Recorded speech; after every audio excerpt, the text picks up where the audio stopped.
இப்போ இருக்க வீடு எங்களுக்கு செட் ஆகலை. சரி நாங்கள் வீடு பார்க்கலாமேன்னு ஒரு 4 வீடு பார்த்து வச்சுருந்தேன். போயிட்டு விசாரிச்சுட்டு வரலாமே அப்படின்னு சொல்லிட்டு கிளம்பிட்டோம்.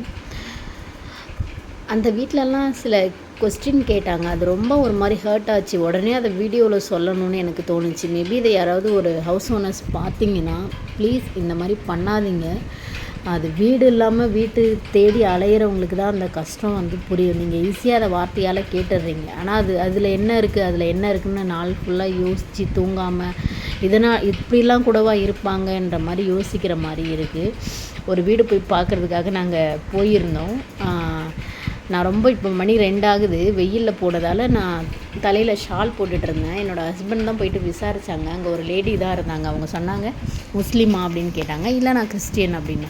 அதுக்கு அவங்க என்ன சொன்னாங்கன்னா, இல்லை நாங்கள் முஸ்லீம் கிறிஸ்டியனுக்கெல்லாம் வீடு கொடுக்கறதில்ல அப்படின்னு.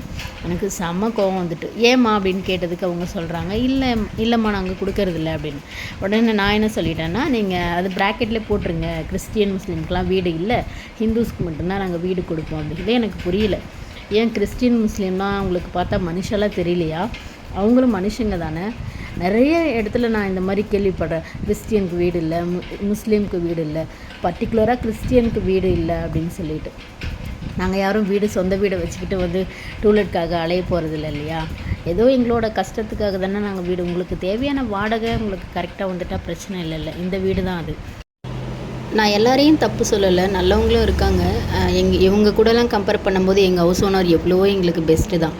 இப்போவும் எங்களுக்கு ரெடி பண்ணி தரேன்னு தான் சொல்கிறாங்க. நீங்கள் போகாதீங்க, இங்கேயே இருங்க அப்படின்னு தான் சொல்கிறேன். எங்களுக்கு தான் செட் ஆகலை. சரி நம்ம கிளம்பலாம் அப்படின்ற மாதிரி நாங்கள் முடிவு பண்ணிட்டோம். உங்கள் யாருக்காவது இப்படி நீங்கள் போயிட்டு இந்த மாதிரி ஒரு ஃபீல் பண்ணியிருந்தீங்கன்னா எனக்கு கீழே கமெண்ட்டில் சொல்லுங்கள். அதுக்கப்புறம் நாங்கள் வீடு பார்க்கல, ஒரு மாதிரி டென்ஷனாக ஆகிடுச்சு. வெயில் வர நாங்கள் வீட்டுக்கு கிளம்பி வந்துட்டோம். சரி இன்னொரு நாள் போய் பார்த்துக்கலாம் அப்படின்னு சொல்லிட்டு.